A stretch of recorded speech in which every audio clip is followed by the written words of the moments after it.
ये है question number 77। देखेंगे, a solid sphere of mass m is released from rest from the rim of a horizontal cup so that it rolls along the surface if the rim of the hemisphere is kept horizontal। अब ये जो hemispherical cup है वो ऐसा है, ये इसमें ये जो दिख रहा है इसको बोलते हैं रिम। ठीक है, इसको बोला है कि ये रिम जो है वो हॉरिजॉन्टल रखा हुआ है, तो इस कप का ओरिएंटेशन कुछ ऐसा होगा। और यहाँ पर अपन एक सॉलिड बॉल को, सॉलिड स्फीयर को ऐसे रिलीज कर रहे हैं यहाँ से।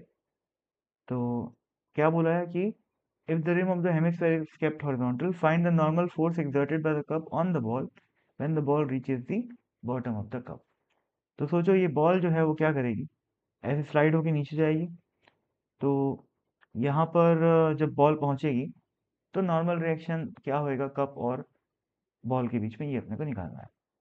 तो मैं सबसे पहले ये मान लेता हूँ कि ये जो रेडियस है, किसकी रेडियस, जो हेमिस्फेरिकल कप है उसकी रेडियस है कैपिटल आर, और जो सॉलिड स्फीयर है उसकी रेडियस को मैं स्मॉल आर मान लेता हूँ। ठीक है, तो भाई जब रोल करके नीचे जाएगा लोअर मोस्ट पॉइंट पे, इसकी वेलोसिटी v मान लेता हूँ, और जो इसकी एंगुलर वेलोसिटी होगी वो क्या हो जाएगी, omega is equal to v by r.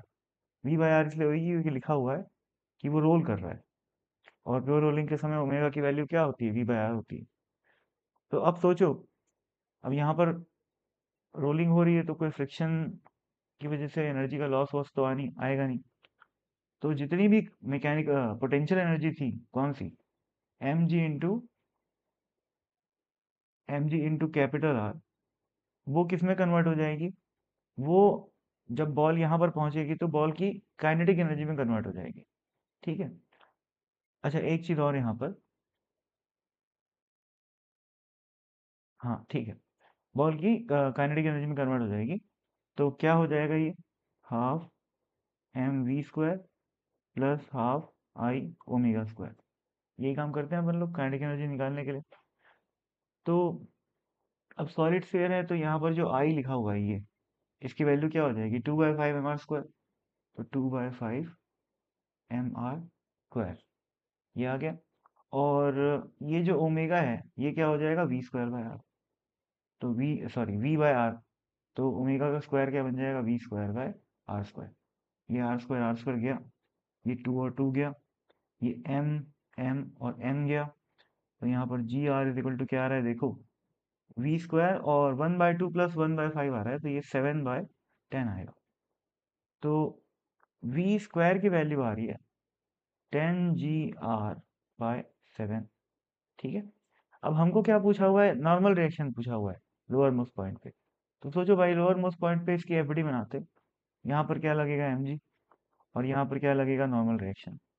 तो सेंटर की तरफ जो फोर्स लग रहा है वो क्या है, n माइनस एम जी।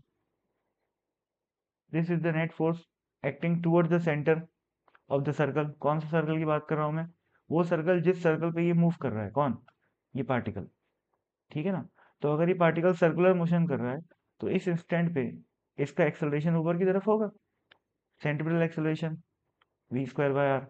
ठीक है ना, तो नेट फोर्स यानी कि n minus m g will be equal to m v square by r. R कौन सा है यहाँ पर ध्यान रखना, आर लेंगे अपन इस सर्कल का, इस सर्कल का रेडियस, न कि वो छोटी सी स्फीयर का रेडियस। ठीक है, तो ये आ जाएगा एम बाय आर, और वी स्क्वायर की जगह अपन ये पुट कर सकते हैं 10 g r/7।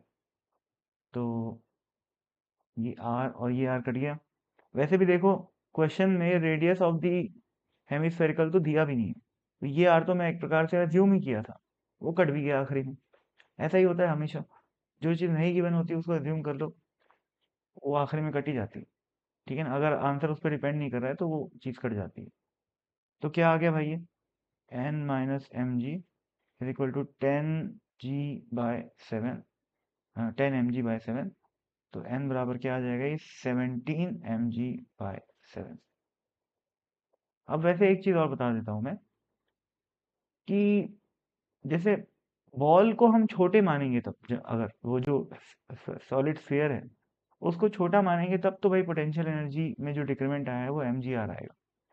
लेकिन सोचो अगर मैं बॉल को बड़ा मान लिया, ये मान लो वो हेमिस्फीयर है, और ये बॉल बड़ी सी है मान लो, मतलब बड़ी इन द सेंस हेमिस्फीयर की रेडियस की तुलना में उस बॉल की रेडियस ठीक ठाक है, तो क्या होएगा, इसका सेंटर ऑफ मास फिर कहाँ से कहाँ नीचे, यहाँ से लेकर यहाँ तक आएगा, समझ रहे हो?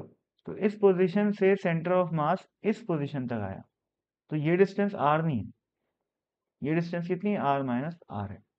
तो फिर एम जी इंटू आर माइनस आर रखना पड़ता, पर शुरू में मैंने यही किया था, पर उससे आंसर सही नहीं आ रहा है।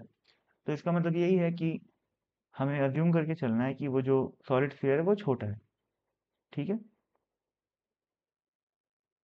और अच्छा एक चीज़ और वैसे भी अगर मैं इसको स्फीयर को बहुत अगर मैं बड़ा समझूंगा, जैसे ये वाला केस अज्यूम करूंगा, तो यहाँ पर एम जी इंटू आर माइनस आर आएगा, तो फिर सोचो यहाँ पर आर माइनस आर आ जाएगा, तो वो फिर आर फाइनल जाके कटने वाला नहीं है, और जो आंसर है वो स्मॉल आर पे डिपेंड करेगा।